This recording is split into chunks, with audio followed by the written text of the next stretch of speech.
빌립보서 1장 21절 말씀을 같이 보시겠습니다. 이는 내게 사는 것이 그리스도니 죽는 것도 유익함이라. 아멘. 바울은 오늘 본문 말씀에서 내게 사는 것이 그리스도라 이렇게 고백을 했어요.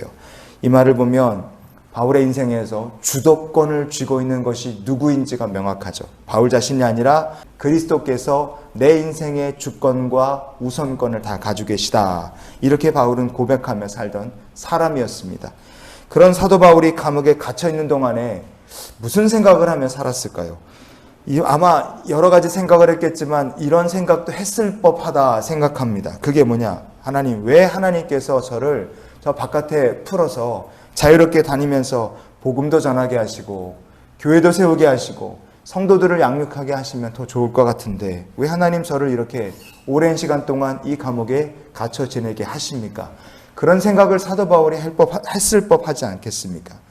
만약에 바울이 이런 궁금증으로 하나님께 아뢰은 적이 있다면 그가 하나님께 기도하는 가운데 찾아낸 해답이 오늘 본문의 뒷부분 죽는 것도 유익하다는 말씀 속에 들어있다고 생각합니다.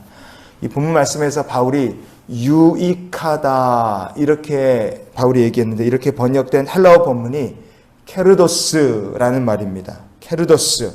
이 말은 유익이라는 뜻도 있고 이익이라는 뜻도 있어요.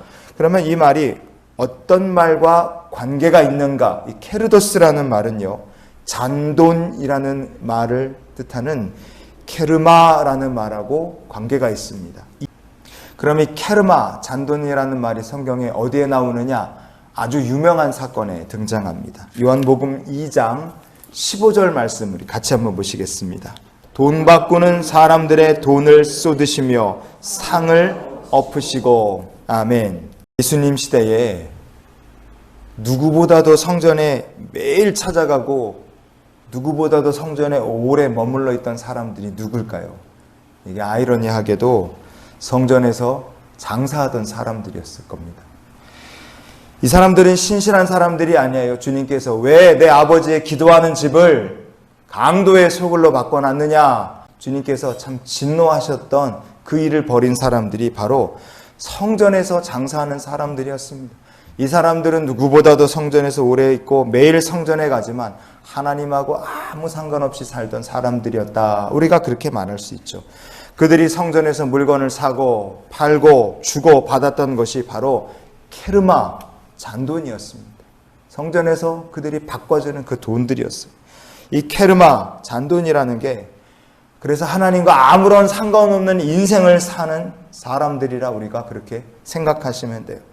바울이 자기의 삶을 생각해 보니까 감옥에서 어떤 생각이 들었겠어요.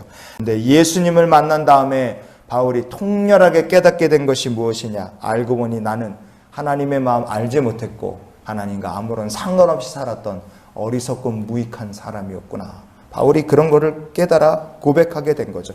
그래서 로마의 감옥에서 사도 바울이 고백한 또 하나의 위대한 신앙 고백이 있습니다. 디모데전서 1장 15절 말씀을 같이 보시겠습니다. 그리스도 예수께서 죄인을 구원하시려고 세상에 임하셨다 하였도다. 죄인 중에 내가 괴수니라. 아멘. 디모데전서 1장에서 사도 바울은 자기를 구원해 주신 하나님의 은혜 감사 계속 드립니다. 하나님 감사합니다. 나 같은 사람 구원해 주신 거 감사합니다. 그렇게 고백해요. 왜냐? 내가 죄인 중에 괴수였거든요. 주님을 만나기 전 바울의 모습이 죄인 중에 괴수였고 케르마, 하나님과 아무런 상관없이 주고받고 사람들이 있었던 그 동전처럼 주님과 상관없는 인생을 살았던 사람이 바로 저입니다. 이게 바울의 고백이었습니다. 바울이 이처럼 자기를 하나님 앞에 겸손히 낮추는 사람이었어요. 그래서 주님께서 그런 바울을 만나주셨고 그를 높여주셨고 이방인을 위한 사도로 귀하게 써주셨습니다.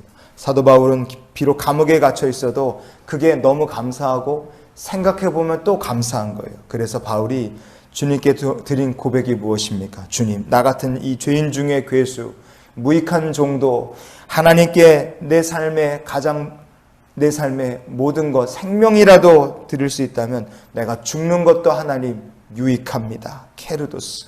하나님, 내 삶의 이 생명까지 드려서 주를 위해 일할 수 있다면 그것이 유익이고 감사합니다. 이게 바울의 신앙의 고백이고 헌신의 결단인 줄 믿습니다. 여러분, 우리가 로마의 감옥에 갇혀서 고생하는 중에도 그리스도의 은혜에 감사했던 바울 사도처럼 우리도 늘 감사하며 사는 성도 될 수 있기를 원합니다. 감옥에 갇혀 고생하면서도 자기의 생명까지도 들여서 하나님 원하시는 모습대로 써주시면 그것도 죽는 것도 유익입니다. 이렇게 고백했던 바울처럼 우리의 삶을 하나님께 맡기고 하나님께서 들어 쓰시기를 소망하며 사는 참된 그리스도의 제자들이 될 수 있기를 원합니다.